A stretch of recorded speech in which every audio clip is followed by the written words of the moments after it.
art history, so looking forward to it. Lanny Law. I'm an MPA student here at Humphrey, and taking an independent study right now on Humphrey, life of Humphrey, with Falstaff. I'm Melissa Stone, and I'm one of the faculty members. Same last name. Purely coincidental. I'm Eric Black. I'm a journalist. I write for the Great to have you here, Eric. I've read much of your work over many, many years. I'm Dick Boland, Professor Emeritus here. George Huffington was really interested in foreign policy. So. Hi, I'm Jessica Stanton. I'm a new faculty member at the Humphrey School. I'm Ashley Fisher. I'm a first-year MPP. I'm Essen, and I'm second year Master's of Public Policy. I'm Bob Tennyson. I'm a retired attorney and graduate of the university. And an old friend. Great to have you here. I'm Ryan Morgan. I just have an interest in foreign policy as well. Mel Underwood. I'm a retired federal employee, and I'm interested in foreign policy. Kathy Underwood, community member and a fan of the wonderful speakers at the Humphrey School. Thanks for coming. Claudia Dieter, interested in foreign policy. Ed Dieter, retired from the Minnesota Trade Office, so continuing interest in it. Great to have you here. I'm Shahzad from Pakistan. I'm an international Humphrey Fellow and have visited Vietnam, so kind of a bit more interested in I'm Anwar Ketan. I'm also international Humphrey Fellow from Pakistan. I'm Paul Ellison. I'm a retired faculty member, Professor Emeritus, was department head of the Forest Resources Department here at the university for a number of years, and have attended a number of these. But one thing I was interested, I heard you talking about Vietnam. We just hosted about a year and a half ago 4 professional foresters from Hanoi to talk about their experiences in reforesting, etc. within Vietnam. I didn't need to go down that road with you, but you do some contact wise. It's very interesting. Madam, we missed you. My name is Ruby. I'm also a Humphrey Fellow, and I'm from Ghana. Good, thanks for coming. I'm Bob Cooley from the Humphrey School. Paul Stone is somebody I've known for a long time. He knows a lot about a lot of subjects. If you look at his blurb on the website, it says he's interested in American political institutional history, behavior in American public life, Minnesota political history. That really doesn't do it. Among other things, Paul knows a great deal about Texas history, his home state. He knows a tremendous amount about the presidency of Lyndon Johnson, and very absent for today's talk, obviously, a lot about the Vietnam War and American foreign policy during the 1960s. It is purely coincidental that Paul is speaking as this Ken Burns series on Vietnam is going on, but obviously everybody's talking about this period now, and it's a particularly welcome opportunity for us to be able to have Paul here. He's going to be talking about a figure, and I guess my colleague from the law school is not here, but I met a colleague last night who's a Frenchman, and I said that Paul was going to be talking about George Ball. He didn't know who George Ball was. I think every American of my age or older would know who George Ball is. Very, very interesting person, and somebody whose career is full of surprises, and he has a lot of very, very interesting insights, ones that were clearly not widely shared in the administration, at least they weren't dominant in the administration in the 1960s. So, Paul, delight to have you here. Please tell us how you want to proceed, because I think it's a little different from the way we often do this. This will be, thank you, Bob. I want to break this up into maybe 3 sections. First, give you a little bit of background, which Bob has sort of plowed the field for, about why I came to have some interest in George Ball and seeing him as a very important figure in the 20th century, especially in the middle part of the 20th century. And your comment about the French colleague not knowing who he was is really quite, it's not surprising, but it's disturbing. And I think that it reflects a lot of lack of interest in a past which is very knowable, at least I've just turned 66, so I can remember the 1960s pretty well, and in the 70s and the 80s, and going into the 90s when George Ball died, and his own thoughts about what was going to happen in the 21st century.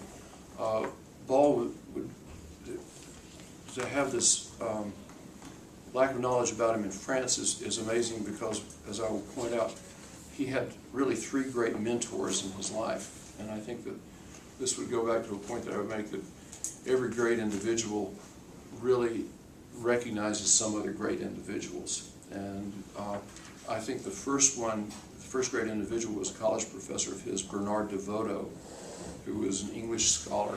In fact, George Ball was an English major at Northwestern and thought about pursuing a PhD in English literature. And he had some family pressure to go into law school, and so he went into law school instead. The second great influence on his life was a name that's perhaps almost, again, as easy to forget. It's Adlai Stevenson, twice Democratic presidential nominee, 1952 and 1956, and he was a law partner of Ball's. I think if any of us remember Adlai Stevenson, we would remember him in the Security Council meeting during the Cuban Missile Crisis in 1962, when the Soviet ambassador basically Stevenson comes in with this briefcase under his arm, and he's got all these photographs of Soviet missiles that are in Cuba, and the Soviet ambassador says something to the effect of, "It's very nice for you to join us, Ambassador Stevenson. There's very serious things going on in the world," like that. And then later Stevenson sort of says, "I'm prepared to sit here until hell freezes over." That, in fact, coming out on television was almost as shocking to a lot of Americans as Rhett Butler saying at the end of Gone with the Wind, "Frankly, my dear, I don't give a damn." Just done with that.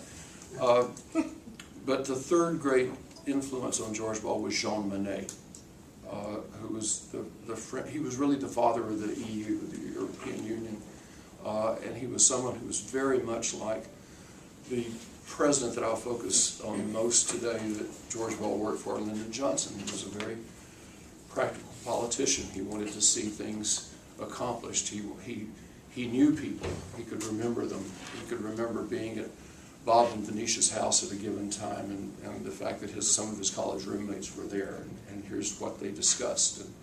And Monnet would always be able to utilize that memory in some fashion that had to do with policy. And one of the great policies that he had was that there should be, coming out of World War II, there should be a united Western Europe with very close, in fact, so close that the alliances with the United States and with Canada would be unthinkable. There would just be a hegemony. We would take them for granted. So, and Ball represented the government of France in his law firm, Cleary Gottlieb, I believe from 1947 until 1961, when he became an Undersecretary of State. And he was back and forth between Washington, D.C. and Paris almost every month. In fact, he and his wife really rarely saw each other. In fact, I can't think of a political, and I mean this in a political public service couple, who really spent less time with each other than George Ball and his wife, Ruth, other than Hubert and Muriel Humphrey. They really didn't see each other very much. And I think it's no surprise that shortly after Hubert Humphrey died, Muriel remarried, and pretty obviously married somebody who was going to spend some time with her. So I'll say a bit about that with Ball, too. My interest in Ball came from a growing interest in, as I've said, the middle part of the 20th century, and a period that we can now look back and say, well, it's right now 50 years since 1967. And that idea that so many of the individuals who shaped policy in the middle part of the 20th century were themselves born in the late 19th century or the early 20th century, so they were born in the progressive era. My comments today grow a little bit out of a session that we did almost 6 months ago with my colleague Steve Young, whose father was ambassador to Thailand in the Kennedy administration. And we were talking about the fact that John F. Kennedy, when he is taking the oath of office in January 20th, 1961, speaks very specifically about a generation born in this century, meaning in the 20th century. That was kind of unusual. Jack Kennedy would have been 100 years old this year. He was born in 1917. That being the case, that a lot of the people who were born in that time remembered the Civil War, or knew people who remembered the Civil War. Douglas MacArthur would talk about his father and his recollections of the Civil War. So there's a theme of I'm looking at the camera here, is three legs of a stool that's holding this up. The Civil War, the Progressive Era, and the mid-1960s as defined by the Civil War, the Civil Rights Movement, and the Civil War in Vietnam. Let's call it a Civil War in Vietnam, the War in Vietnam. Hubert Humphrey, this is obviously the Humphrey School of Public Affairs, and this is the Freeman Seminar, which is named for Orville Freeman. My father knew Orville Freeman slightly. My father worked for the Department of Agriculture, and one of my father's best friends later had a fairly high post in the Department of Agriculture and knew Orville Freeman.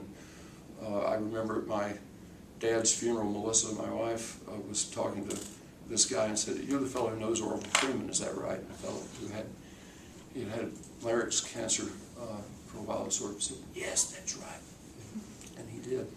But I think of them as key figures in a time in which the outside personality of Lyndon Johnson should not be mistaken for he was the only person around. There were a lot of people who were involved in things.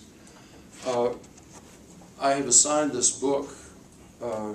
Lanny Law has read this. This is Hubert Humphrey's The Education of a Public Man, My Life in Politics. It was transcribed from oral interviews that Humphrey did with Norman Sherman and Jenny Sherman, who was Jenny Chambers. In fact, was related to the late Clark Chambers, who was professor of history here. In fact, his daughter, Sarah Chambers, is a Latin Americanist, a colleague in the history department. This refers, I'm just going to read from 2 paragraphs from this. This has to do with Hubert Humphrey during the first months of 1965 and Vietnam, and decisions that are going to be made or not going to be made about U.S. involvement in Vietnam escalation. Hubert says, "I contributed little in those crucial 6 months," and I'll say more about that later. "I occasionally attended National Security Council meetings. At other times, the President would talk to me privately, more to say what was on his mind than to listen to what was on mine." It sounds like a sort of a Johnson that a lot of people know. I don't think it's the full portrait of Johnson. "I was desperately needing a high-ranking ally to bolster my views, and I turned to George Ball.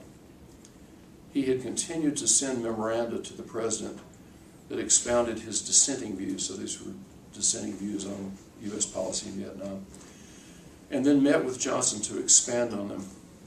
Knowing that, I sent John Riley," this was a Humphrey staffer, "to see Ball's chief assistant, hoping that some informal liaison could be worked out to continue my education on Vietnam." That's politically written on Humphrey's part, and no accident that it's to the title of the book. "While his assistant knew that I was an ally, he also knew that I was a dangerous one. Ball's people clearly wanted to keep a safe distance from me, and they did." And then Humphrey writes, "I could not blame them. There was the unmistakable possibility that he would have to join me in limbo. His access to the President limited, his counsel less welcome." I thought that was a brilliant issue. A few years ago, Dean Stephanie Haddad had called me and asked if I'd be willing to talk to someone who was doing a book on Tom Hughes. I knew Tom Hughes very well. Yeah, and in fact, Dean Schwartz knew Tom Hughes through several different connections, and I called this fellow up and said I'd been doing some work at the LBJ Library, and he said, "I'm fascinated with Humphrey getting in touch with Tom Hughes in February of 1965 and wanting him to help draft language arguing against escalation of American military involvement in Vietnam. What happened, and I said, well, I suspect that I'll be able to actually lay my hands on real papers, documentation of that within the next couple of days because I'm going to the OEJ library.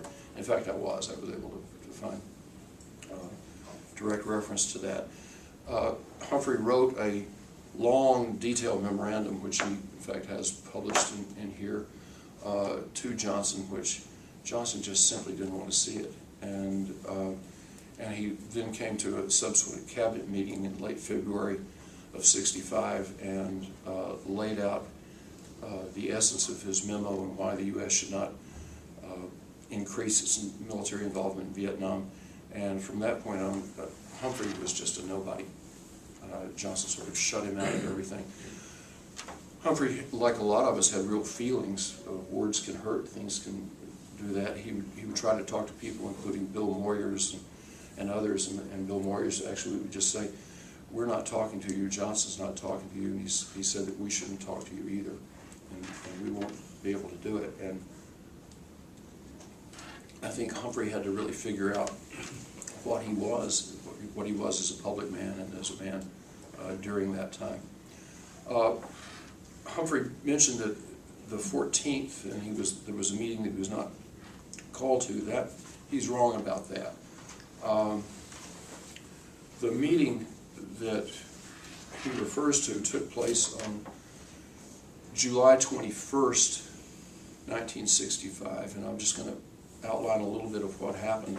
Early in that morning, a little bit after midnight, George Ball was at his home in Washington near the National Cathedral, and he woke up. He kept a notepad by his bedside, and he knew he was going into this cabinet meeting this next morning. It was going to be a cabinet meeting. Ambassador Lodge was going to be there, McGeorge Bundy, the National Security Advisor, several other people, and he was going to probably be the only voice speaking against de-escalation policy at that time. Scribbled some notes, tried to get back to sleep, didn't get back to sleep, left early, was driven by a chauffeur to his office in the State Department. George Ball is at this point the Undersecretary of State, working with Dean Rusk, who was Secretary of State at the time. The two were quite good friends, and Dean Rusk was hardly a bubbly character. He had a strange sense of humor. It was hardly not the sense of humor that Ball had, which was much more like Johnson's. It was kind of loquacious. Johnson could also be just incredibly funny in his crudity, and it was a very different sort of crudity than people heard profanity from Richard Nixon later in life. Ball knew that coming into this cabinet meeting, expanded cabinet meeting, that Hubert Humphrey was not going to be there.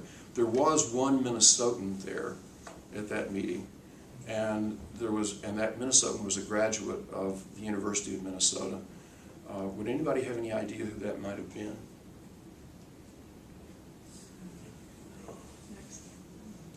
It was Carl Rowan, who was head of USI at the time, the Information Agency. And he was the only black person who was at the meeting. Hubert Humphrey was not at the meeting there. Humphrey noted that the meeting was intended to convene at 10:30. It was immediately taken over by Secretary of Defense Robert McNamara, who was a numbers man, if there ever was a numbers man. And he went on for an hour. He had just returned the day before from a fact-finding trip to Vietnam, and he was just oozing with charts and with numbers, and in the belief that the charts and the numbers themselves were the arguing points for the increased involvement. I have often thought, since being in a university setting, that one of the great abuses of numbers is as important as they are, is an absolute belief in their total veracity, that numbers tell the truth. I think I wrote my doctoral dissertation about the critic of the Enlightenment, Giambattista Vico. He said, a lot of people have this absolute faith in mathematics, and he says, and think that we understand all these issues in mathematics that we've therefore understood the universe. He said, we understand mathematics because we've invented it. We have created mathematics. We haven't discovered truths. Maybe these are a means to a truth. McNamara had the entire floor. He seemed to operate under the assumption that everybody there was going to agree with him. The president had not yet arrived. Ball, by the way, the meeting took place in the cabinet room in the West Wing, and I was thinking about this, so the blinds are shut. The first thing George Ball noticed when he got into the room that all the windows were closed. But it was heavily photographed. Lyndon Johnson was obsessive about things being photographed. In fact, I want to pass around. In fact, you will notice this is a book that I have on loan from the OBJ library. In fact, you'll see the next couple of, if you turn the next couple of pages, you'll see pictures not only of the people who were present in the cabinet meeting, but you'll see at one point George Ball sitting next to Dean Rusk, and Dean Rusk is going like this. It's kind of amazing to see. At about 11:30, Lyndon Johnson entered the room. Everyone stood up. George Ball stood up during that time. Johnson then began the meeting the way he did many cabinet meetings, saying that he wanted to hear all kinds of positions, and he knew that George Ball was probably the only one who was going to offer a negative position on escalation. He knew that certainly because of all the memoranda that Ball had sent to him and his other conversations. By the way, I went through I was there at the OBJ library last Thursday and Friday, and I went through his diaries, which are just unbelievably detailed. And I can tell you, every time that George Ball met with Lyndon Johnson between the 24th of November 1963, so this was 2 days after the Kennedy assassination, and this particular meeting. And Johnson was absolutely intent on hearing what Ball had to say. Let me just go into the reference.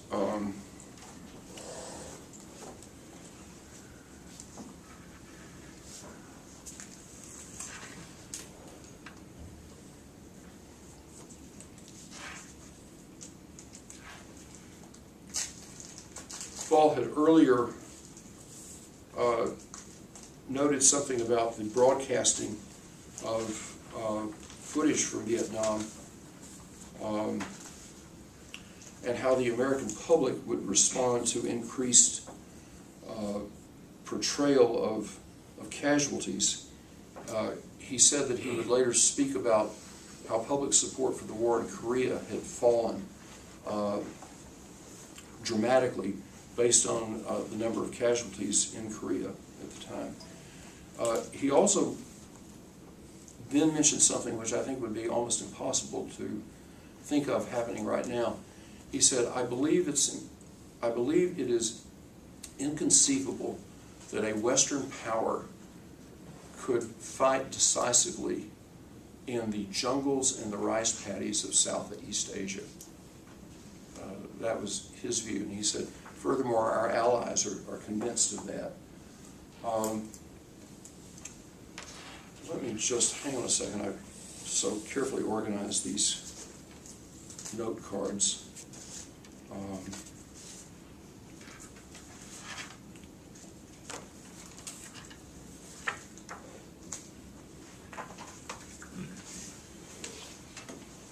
He finished his talk at about 12 noon. The conversation in the cabinet meeting then went back to sort of the necessities of, I'm sorry, let me just,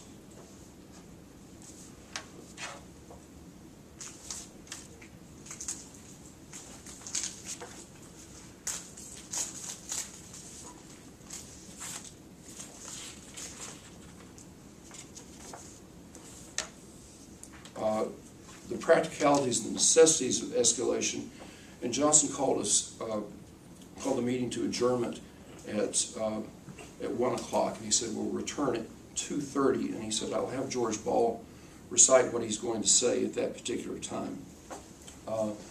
Ball returned to his office in the State Department, knowing he wasn't going to have time for lunch, decided to draft another memo and discuss what he was going to say. When he returned at the time, Johnson said, we want to hear what George has to say. This will probably be the only opportunity that we have to, in fact, really get the best critique. Ball thought at that point that Johnson had already made up his mind that the escalation was coming very clearly.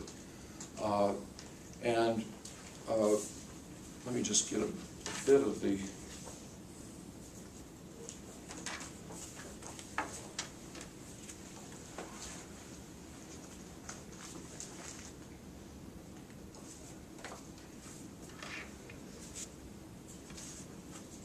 This is what I spent 45 minutes this morning making sure that was not going to happen.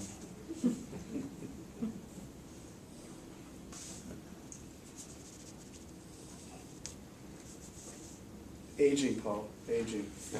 Lenny, I'm aware of that. Ball's discussion when he came back at 2 o'clock had to do with the GVN, the government of Vietnam, as a non-government. The view was that all the allies, the NATO allies, what we would think of as the EU allies, also viewed it as a non-government. He had said to Johnson before that he felt that Johnson was the only person who was persuadable. He didn't believe that George Bundy was persuadable in terms of changing his course. He certainly didn't think that Robert McNamara was, and he didn't think that Dean Rusk was, but he thought that Johnson was. Though it was a slim chance, he thought that there was some reason to believe it. He flatly stated that the United States could not win a war in Vietnam. This certainly went against a general sort of consensus. I can remember this in the 1950s and the 60s, my parents saying, the United States has never lost a war. And then my father, who was a descendant of Confederate veterans, said, yes, but the Confederacy has lost a war. It's a point that I made to a number of students. He also made reference again to public support in the United States dropping, as it did in Korea, with increased casualties. The war in Vietnam was extremely well reported.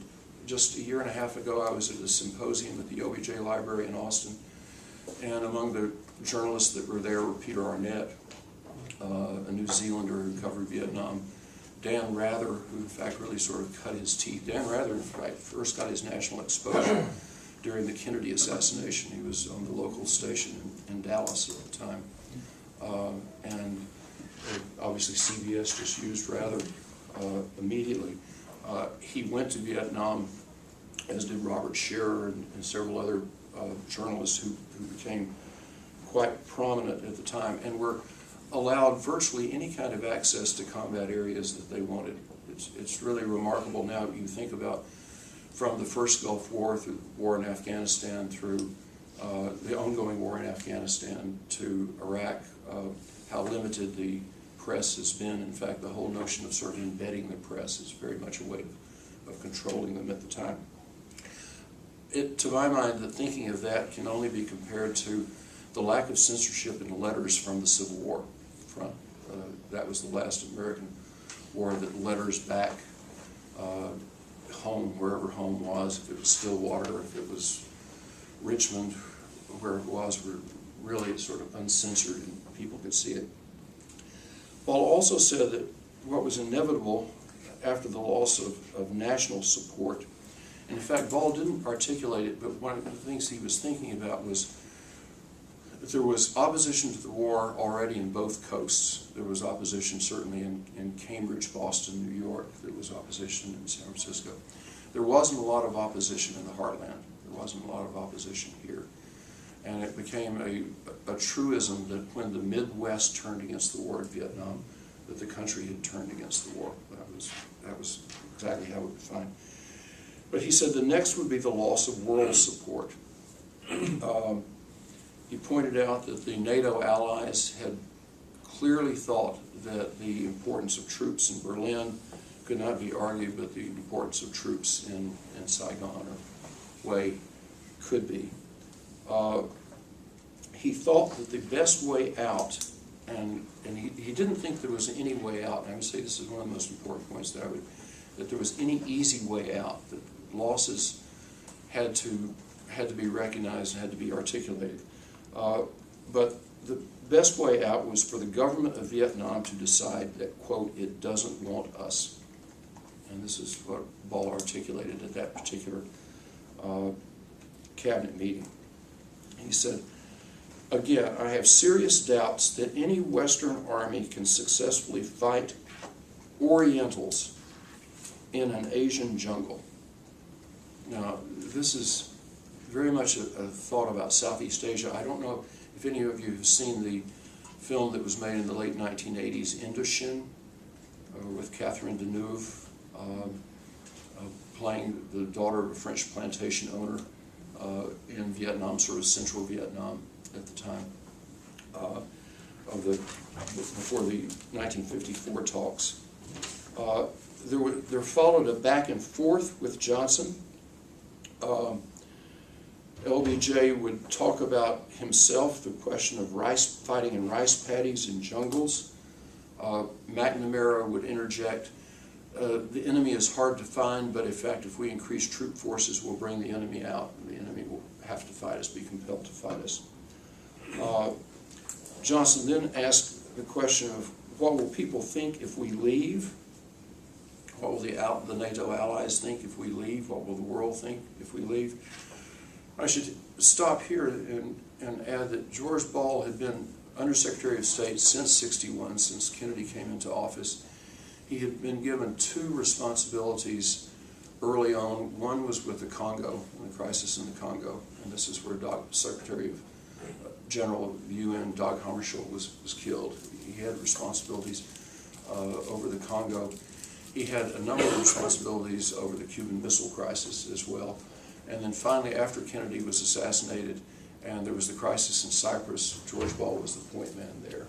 In fact, he was sent to Nicosia, where he met, I think one of the most fascinating images that I've gotten out of it, it's really very cinematographic, is he's met by Archbishop Makarios at the airport, and Archbishop Makarios has his Orthodox mitre on and his cassock and his pectoral cross, and he greets him. People said that the photograph on the cover of Life magazine of Archbishop Makarios made him look like an icon of the risen Christ.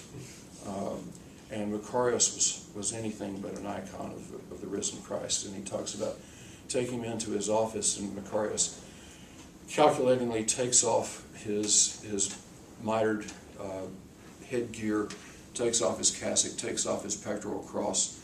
He's sort of seen as this scrappy, punk-looking gang member, 51 years old, and he said, "Did you expect to see me like this?" And this is the real challenge. And George Ball is there in an immaculately tailored suit, and he thinks, "I've got my hands full." And in fact, he did have his hands full. He wasn't undone by him in any sense. Ball then said, the question is, if we are wondering what our allies will think about us if we leave, what will they think about us if we are beaten by guerrillas? Johnson didn't particularly answer that directly, but he thought that the theme should be continued. Then Ball asked about the difference between using U.S. troops to support a stable government and that which was an unstable government. He was also well aware that Johnson had returned to Washington from Dallas on the 22nd of November. He'd gone to his own vice presidential residence. He had a photograph of Diem, the assassinated Vietnamese leader, in his hallway. He invited a number of people over, including Hubert Humphrey was one who had come, and he points at the picture of Diem and he says, "We had a hand in his assassination." I wonder exactly what's going to happen with this. Johnson then joked about Ball's reference to a stable government. He said, quote, "These people are trying to fight." And then he looked at Henry Cabot Lodge, the ambassador who was there at the time, and he joked. He said, "Like Republicans like trying to fight, but they never win." Wonder what do you think now? And then he says, "Sorry, Cabot." Ball came back to him saying the Europeans see U.S. troops in Southeast Asia as totally unimportant, as a distraction from what they should be doing, and repeated again, U.S. soldiers in Berlin have meaning, in Vietnam they have none. By the end of the afternoon, Ball said, "I believe I've had my day in court. There's really nothing more that I can say that I will say."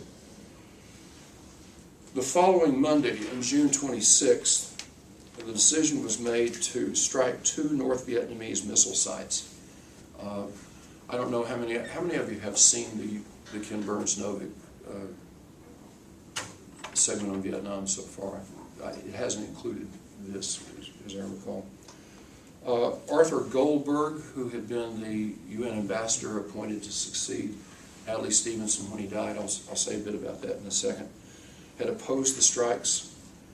Clark Clifford, Undersecretary of Defense, and Hubert Humphrey had supported them.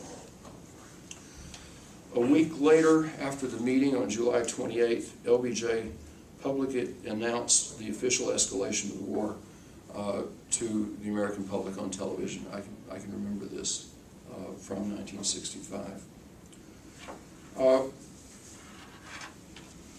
want to make a little break here in a bit and say something about Ball and this background, because the title is Ball and Backgrounds of a Particular Diplomatic Philosophy. Ball was a quintessential Cold Warrior. He believed, in fact, that the United States, the Western industrialized democracies, to the extent that they were represented by NATO, that they were represented by the common market, which later became the EU. In fact, it's something that I continue to think about. Melissa and I were both in Europe. We were in London last year, the day the, quote, Brexit vote was taken, and we flew to Denmark. We got up in Denmark the next morning and heard the results of it. And in fact, saw on television right after we saw the results, Donald Trump had just arrived in Scotland to open up his airport. And no, it's his golf course. Golf course. His golf course, airport. His golf course, yeah. And in fact, I think I said something to that effect of, he is certainly he appears much more confident. Trump didn't seem as sort of blustery and as hucksterish as he did. He seemed to think that sort of the separation, European separation, toward nominal independence was something good. It was the kind of populism that he was expecting. Ball, believing though in the Cold War, believed as George Kennan did, who later in fact came out testifying against the Senate Committee against Vietnam, that the war should be cold. It should not be hot. It shouldn't be a shooting war. And what was happening in Vietnam was in fact a shooting war without question. There certainly had been gunfire in the Congo, and we came very close to a nuclear crisis in Cuba. But it was the coldness of it that Ball supported. It was this same sense of an attachment to Adlai Stevenson. I did note when I was looking through the Humphrey book that the 14th must have been a date that was in Humphrey's mind. Something must have been important happened that day. It was not the cabinet meeting that happened that day. What did happen on July 14th was that Adlai Stevenson died in London, and news was reported. Johnson came into, I went through his diary for the 14th of July. There are sort of run-of-the-mill meetings, standard things coming up. At one point, he walks into an office and says to the report only said MJDR, GW, and VM. Well, Adlai Stevenson has died. This was Juanita Roberts, Jerry Whittington, and Vicky McCammon. These were three secretaries that worked for Johnson, so he made this particular statement. He later contacted the State Department, and he contacted a number of other people in the administration, noting that Adlai Stevenson had died in London. He was in the presence that day of George Ball. George Ball was in the White House at that time. George Ball had just returned from Paris, where he'd been dealing with a NATO issue. Charles de Gaulle had made the point that he basically wanted to withdraw France from NATO. This was going to be independent, and George Ball was there to do what he could to sort of solve the wounds. And he had just gotten back, and Johnson said, a delegation needs to go to London to pick up the body of Adlai Stevenson, and I suggest that you accompany that delegation. So Ball basically turns around, gets on the flight, goes back to London, comes back. The 16th of July, there was a memorial service for Adlai Stevenson. I should back up again. Johnson went on national television that night talking about the death of Adlai Stevenson in ways that can only be expressed in terms of the deep admiration that Johnson had for Stevenson. And also from other letters that I'd seen from Johnson, that Johnson really felt that the campaign of 1952 was just doomed for the Democratic Party. It made me think of the recent gubernatorial campaign in Texas when Governor Abbott beat Wendy, what was her name? I'm trying to remember the Democratic candidate, the woman who had lost the filibuster. A friend of mine said they didn't have a snowball's chance in hell, and then the Democrats screwed it up. So the same thing could be said about the 1952 campaign. George Ball was sitting by Lyndon Johnson in the National Cathedral, which then was only about 1/3 completed. The large nave of it was only out a little bit past the transept. And George Ball was just sobbing. Lyndon put his hand on his shoulder and said, "George, I can never trust a man who wouldn't cry over his friends."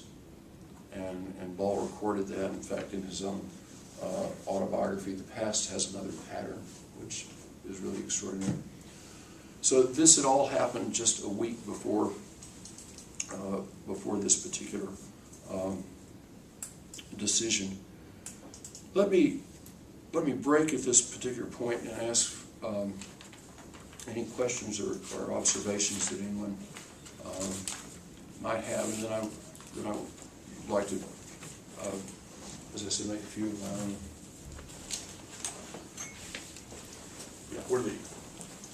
Were any Chinese diplomats involved at the time in any of the discussion, either overtly or covertly?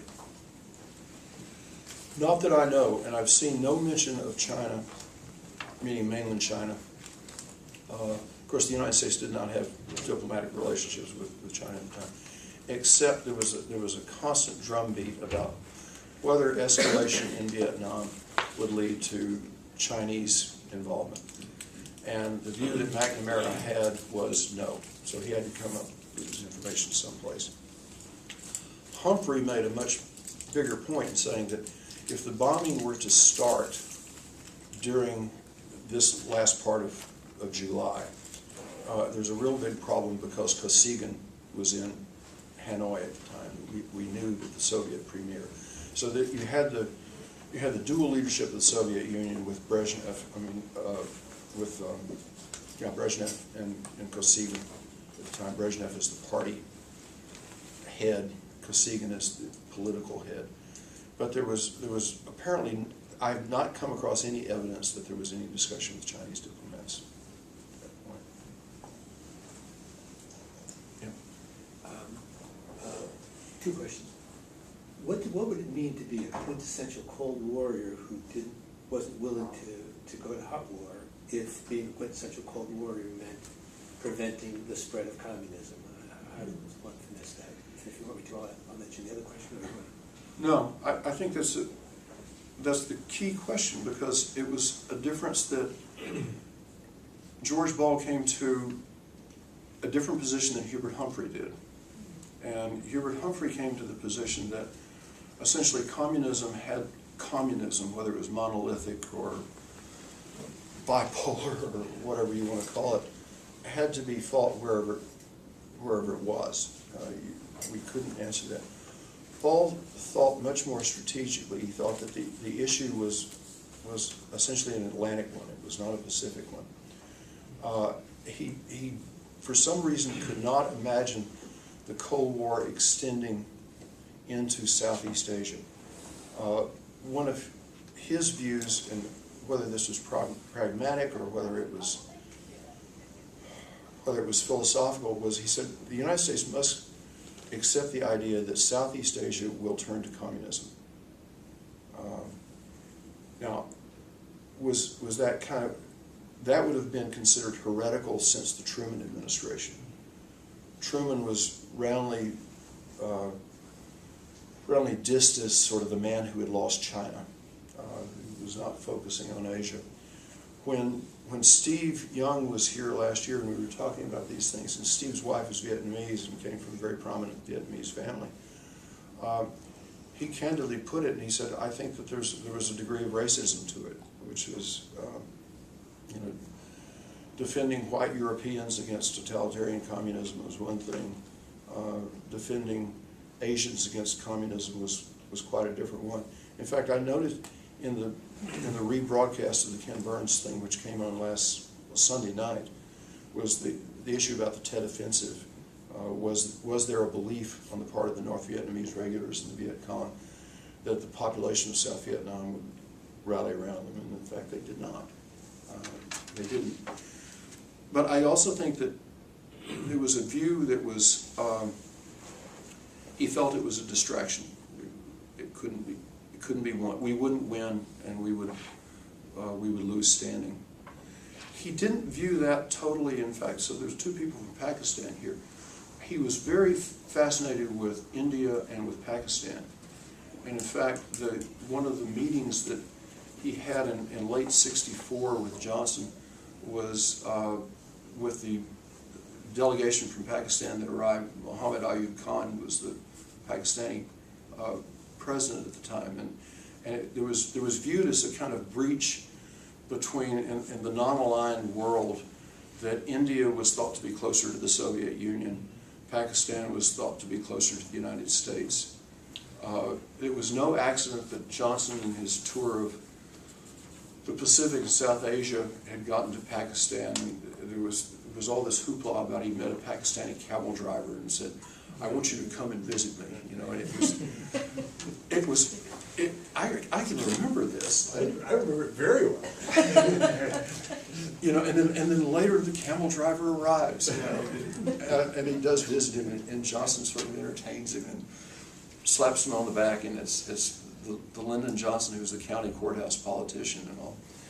But I think that he did view security issues in South Asia, so India, Pakistan, Iran, as being very, very important. But he saw it either as a terrain issue or as a historical issue that we would be bogged down in Vietnam. Melissa? So I think my question is complementary. I hadn't formulated it exactly as you did, but I'm curious about two things. One is exactly how did Ball arrive at his not exactly, but your speculation on how he actually arrived at his position, which was certainly an outlier position, although not totally. I mean, he had, you know, there were others. And whether his experience in France had any relationship to that position because of the French experience in Vietnam. I don't think he talked about that. But then also, did he arrive at his position in Vietnam? Is it the same position as Humphrey? Because it sounds as if it is not. If Humphrey is such an anti-communist, I mean, can you compare the two positions a little bit? Because they are certainly key figures in the lone voices in the wilderness in opposition to the policy. So one is, can you push a little more on how Ball arrived at the position, and then compare it to Humphrey's a little bit more? I think he very much gets it from Jean Monnet, and he sees the French background, that experience there. He also has listened to Harold Macmillan, Heath, Wilson, sort of every British prime minister from the late 50s. Wilson. And this British view at the end of World War II, we have to remember that Louis Mountbatten is the supreme Allied commander in the Pacific and South Asia. And he doesn't think that they can win. On the other hand, and this would be a very negative way of approaching Ball from sort of a left political consensus. Ball believed that European empires, the Western European empires, Britain, France in particular, those empires should be restored to them at the end of World War II. He believed that to the extent that Algeria was under French control, that it should remain under French control. He believed that Indochina, so this would be Laos, Cambodia, Vietnam. Oh, he did? He did. Return to France. That it would be returned to France. I think that he saw that it was part of, there was no question that Ball was a Eurocentric. I mean, I think right now within the University of Minnesota, I've been here 20 years, if there's a common thing that everybody would agree on, and then they don't even examine it, sort of, well, this kind of history can't be taught because it's Eurocentric. Ball would have made no apology for that. He thought this was obvious at his time. Humphrey's position, I think, would have been different. And in both cases, too, I want to emphasize, I think that Ball and Humphrey were quintessential humanists. And one of the reasons I emphasize that Ball was an English major in college, he read English literature, and not only that, he had followed the instructions of Devoto, who was saying there is a new American literature which is being written. This is Hemingway, this is Fitzgerald. Later it would be Norman Mailer, and this is a literature of a kind of an American century in ascendance. But Humphrey, Ball knew that he had lost. Ball also was not, and I don't know if this is your question, Melissa, Ball had never been elected to public office. He never sought public office. Johnson generally did not like people and didn't want to listen to people who hadn't taken the bath themselves. But he did with Ball. He thought Ball had clearly, as a lawyer, as a diplomat, as a banker, in fact, he ends his career with Lehman Brothers. He was an investment banker. He thought that Ball had put himself in the thick and the thin of public life in whatever way he could. Humphrey came to a conclusion that the war in Vietnam was dangerous, but he came to a humanitarian decision to make an articulation about the war in Vietnam that Johnson could not make himself. One of the things about Johnson was a remarkable politician, but he was very inarticulate, minus this jovial, county courthouse, good old boy kind of thing. Humphrey could go through the alphabet in laying out the humanitarian issues that a liberal democracy should face against communism. I was able to spend some time two summers ago with Lucy Johnson. In fact, I expected it to be about 30 minutes, and it was 2 hours. And then with Mark Updegrove, who's the director of the OBJ Library. And I hate to quote myself, but I will. I said this. I said it was because Hubert Humphrey was a classic liberal, and that he was imbued with all these liberal issues, workers' issues, civil rights, education, conservation, that would have been used before the environment and all that. It was because of all those that he was an anti-communist, not in spite of it. And so I think that was the reason that Hubert Humphrey said the war in Vietnam is necessary. Never liked it much, but would argue for the necessity of it. Yeah. Humphrey was an optimist with George Ball. I think Humphrey's views are, he's always optimistic that we can accomplish something. He's a happy war. And I'm not sure whether Ball did or not. And to what extent was Ball influenced by the fact that he didn't think that, you talk about the Cold War, Hot War, that just wasn't practical in Vietnam? I think there's several levels to it. I think that there's a first level that, yes, the happy warrior, Hubert was always sort of optimistic about a lot of things. Reading him and studying him carefully, he wasn't always optimistic. And he did have a real sense of kind of a Niebuhrian tragedy. And I think that also tied into his friendship with Reinhold Niebuhr. And he thought that modern life had a very tragic aspect to it at a time. But I think that Hubert, as someone who embraced elective politics, and he almost was elected president. You know, it was as Mike Freeman, Orville Jane's son, said. He's talked to my Minnesota history class a number of times. He said, you know, it was one vote per precinct would have made a difference, and Hubert would have been elected. Ball was somewhat optimistic that things could work out because people could know each other, that it was possible to know situations and individuals. And I would think that the difference between that, Hubert was a quintessential joiner. In fact, you can see there's an office here. I got mad at it, mad at the fact that the Humphrey School turned what was Hubert Humphrey's actual office into another classroom area. You know, classrooms areas can be found all over the place, but you get an actual office.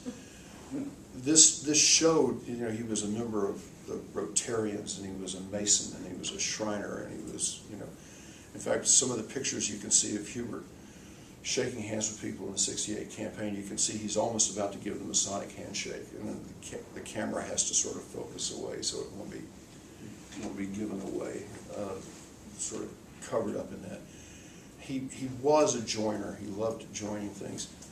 Ball consciously didn't think he was a joiner, but he valued the Bilderberg group, which he was an initial member, so much that for 40 years of all of his meetings, he only missed one. And it was because he thought that if you got together with Margaret Thatcher and with Henry Kissinger, with whom he disagreed on many other things, you could actually understand what was going on with them, and you could find some sort of better way of approximating the future. I don't know if that answers the question, Bob. I'm going to pursue what Melissa was asking about, because I am fascinated by the roots of this view. And what you said about the restoration of colonial empires did surprise me a bit. Was the idea then that once the colonial empires were written off, that the whole outfit should be written off? Because he had a different view of South Asia, apparently, than he did of Southeast Asia or East Asia. Yeah. But it's not. It isn't easy to. No, it's not. But I think it's possible to articulate it, and I'll try to do it like this. You think about the Cold War, the Iron Curtain speech that Churchill gives at Westminster College in Fulton, Missouri. He talks about the United States in alliance with the Commonwealth and the British Empire. That's his view. And that this is the only possible bulwark against Stalinism. In fact, Churchill is very clear to say, it's too bad that this is happening with Joseph Stalin, our old ally from World War II. But he has that sense of the empire. In Churchill's mind, in fact, there's a new film that's about to come out with, what's his name, who played in Downton Abbey, played Hugh Bonneville as Mountbatten. The scene of Mountbatten dealing with Churchill and Indian independence, and Churchill just simply cannot come to grips with it. He sees it as a great negation of responsibility on the part of the crown that India will draw, and he predicts a bloodbath. There's no question about it. In fact, in the old PBS series, The Last Viceroy, the issue of what happens, and he says, this is not going to be just a Hindu-Muslim issue. This will be much bigger and possibly could lead to World War III in a certain sense. And now Batten indicates that his discussions with Nehru given, and Nehru himself has said, I will be viewed as the last Englishman to rule India, which is really fascinating too. He's British educated. People still say that. And people still say that, you know. In fact, when you think of Gandhi coming back to India from being in law school and all that, and he consciously adopts an Indian subcontinent personality as opposed to that of the Indian lawyer.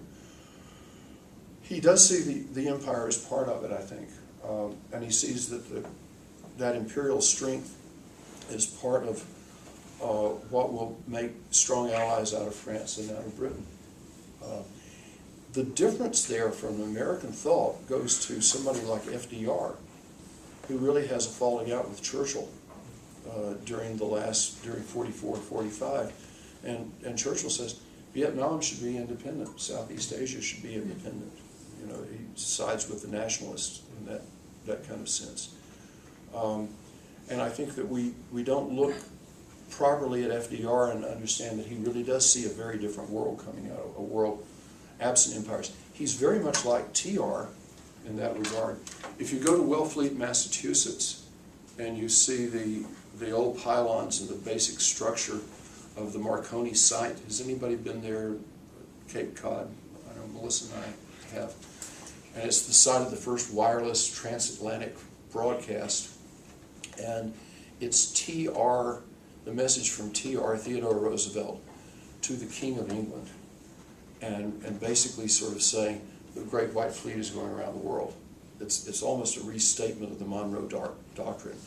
You know, this is not going to be a century of empires. Was there any other question that was related to that? I'm wondering to what extent Paul, as one of the empires, gave any thought to the fact that economically they were failing.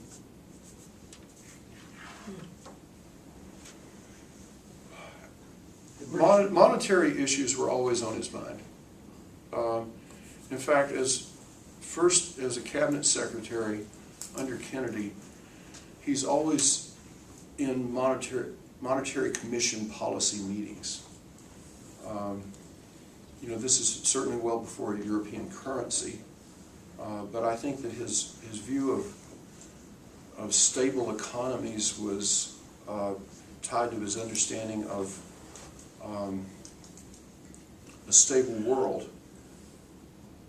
One of the critiques, there are standard critiques that came of Ball from the left, and one of the critiques of him from the left was that he was a big power advocate. And he enjoyed the trappings of big power. He didn't like to talk about it in certain ways, but he was a big power advocate. He also seemed to have an uncritical faith in multinational corporations. He thought that if one thinks about a multinational corporation, so you think about the present Secretary of State, he thought that the multinational corporations were the growing kid on the block, the good new kid on the block, and what they would do was they would affect what took place in Bonn. And so this is Bonn before Berlin. They would affect what took place in London. They would affect what took place in Rome. It's the same imperialistic, I mean, you could argue it's the same kind of imperialistic. I don't think there's any question about it. Yeah. He was very close to what his close friend Ken Galbraith, John Kenneth Galbraith, would write about in the New Industrial State. Yeah. I know that Bob and I were in college 10 years apart from each other, so you were in college during the time Ken Galbraith was ambassador to India. He was back there. I knew his sons, Jamie and Peter, pretty well. Everybody was taking his course, which was called the New Industrial State.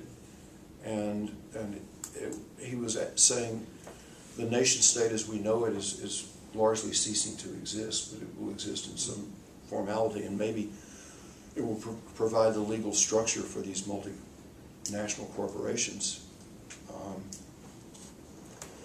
That was a critique of him from the left.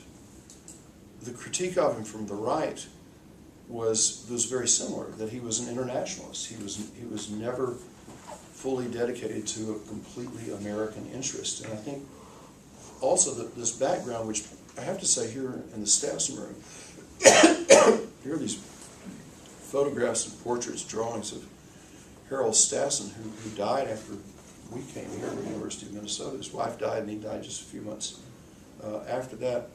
Stassen being the youngest governor in the country at the time, Republican governor who was internationalist. In fact, he was involved in the founding of the UN. He resigned as governor of Minnesota to enlist in the Navy. In fact, George Ball looked like he could, when the U.S. entered World War II, in fact, he was amazed that the U.S. didn't enter World War II earlier, so at least in 1940. He basically thought the attacks on the fall of France, the attacks on Britain were just simply unanswerable. And he wrote in his diary that Hitler did the U.S. a great favor in declaring war on us after the bombing of Pearl Harbor, because now we got involved in Europe. And there was also an understanding that Ball had, was that the European theater was going to be the most important, that the U.S. would concentrate on Europe first. So when you think about it, it's VE Day follows VJ Day. It's, you know, the bombs go off at Hiroshima and Nagasaki after the war has come to a conclusion there. But he was from the heartland, and it was commonly assumed that the heartland was isolationist.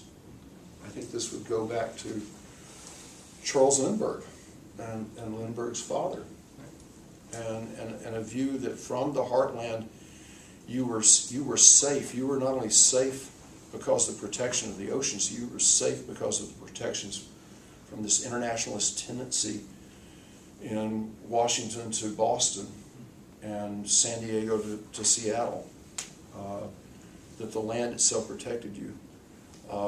So he was criticized for that from the right, and he also was vociferous in his criticism of Richard Nixon, whom he considered to be just an absolute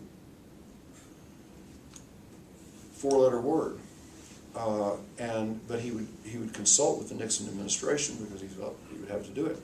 He also, I started to mention earlier, watching television coverage in the campaign in 1956, he said the response was laughter. He said, "There will come a day when a movie actor can be elected President of the United States."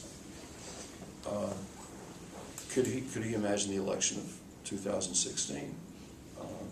A reality show host. I won't say any more.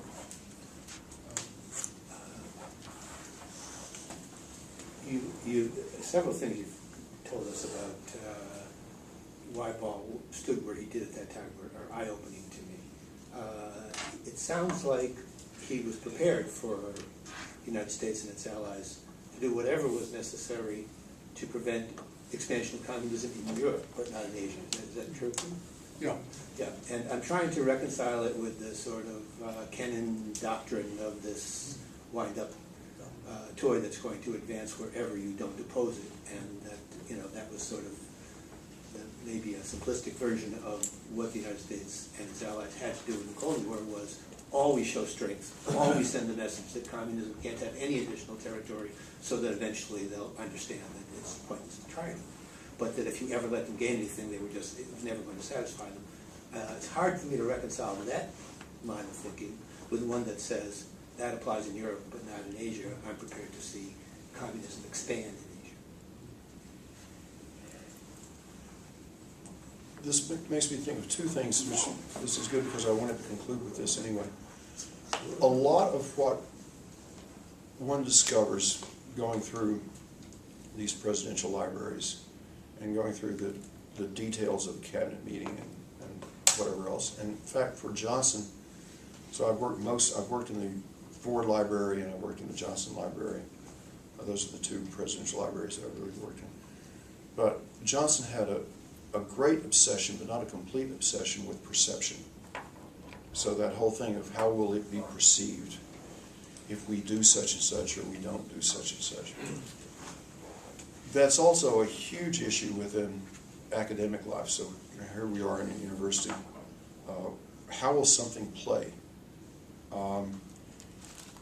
Ball was was aware of how things would play, but he didn't think that the perception necessarily was the reality. And I think that was also one of the reasons that he never ran for office. I worked for 3 congressional committees, and then for 1 member of Congress, and 1 is a select committee. And I remember the first one was the House Select Committee on Ethics that I worked for. And this was right after the Wilbur Mills fiasco. I mean, he's literally caught with his pants down, you know, in the reflecting pond. There had been cases of, you know, extreme breaches of ethical responsibility and duty, lacking of criminality. And I went to work for this committee, and I thought, well, this is what we're going to be working on. And the fact was that John Gardner, who was head of Common Cause, had sort of given the marching orders to this committee. And much more about it was what would be perceived as ethical lapses as opposed to what actually were ethical lapses. I don't believe that Ball bought into, you didn't mention the domino theory specifically, but maybe that. He didn't believe that the domino theory was real. And he thought it was probably much more important to concentrate on what he did really think was real, which was certainly stopping a line of institutionalized communism between the Czechoslovakian and West German border, and maybe rolling that back in some sort of ways. His fear of, and I need to find out a lot more about what he did during the Congo crisis, but that was also a classic, imperialistic, post-imperialistic. It was right at the time the Belgian Congo was becoming the Congo. There was no question that there was Cuban involvement in the Congo. In fact, there was an urban legend that Che Guevara was actually in the Congo at the time. As far as I know, he was not. But he, and in fact, if you see the movie The Good Shepherd, you know, one of the quintessential things is sort of the CIA was focusing on Congo, Congolese things. That specter of what we would now call, I've talked to Jim Ron, who'll be doing the next one of these talks about it. I use the phrase tropical communism. And he said, my God, my father was an old sort of Cold Warrior, you know, ex-leftist popular fronter who became so much the bitter opponent of the proponents of tropical communism. He saw it as dangerous, but he didn't see it as the major front. And he didn't like the perception that it was the major front. The one thing that, again, runs through all these cabinet meetings from, well, meetings with, I'll say, Ball from, I said 24th November 63 until 67 when he steps down as Undersecretary of State. And he becomes UN ambassador for a short time, for about 5 months during that time. He just doesn't talk about perceptions. He doesn't talk about how this will be perceived, how this will play out. What he talks about is what is in fact knowable and can be described and known.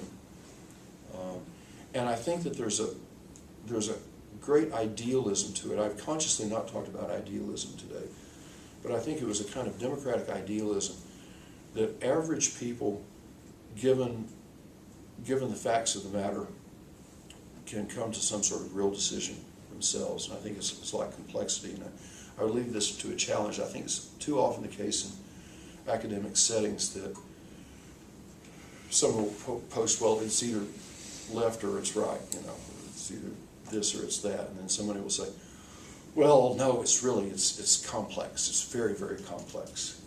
And then you ask, how complex is it? Well, it's just so complex. Ball wouldn't have believed that. He said, no, it's complex, but maybe, you know, there are 3 degrees of separation, 3 or 4 different things that we can find.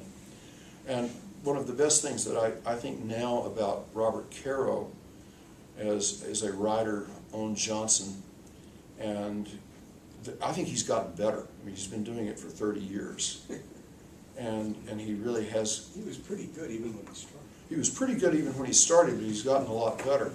And in fact, I'll just tell you one little secret in the OBJ library, that it used to be it was a family thing that Lady Bird and the daughters, Lucy and Linda, didn't want a Robert Caro book in the bookstore and the library, and it was something that John Connolly says he will always, if given the opportunity to say something good about Johnson or something bad about Johnson, he'll say something bad about Johnson.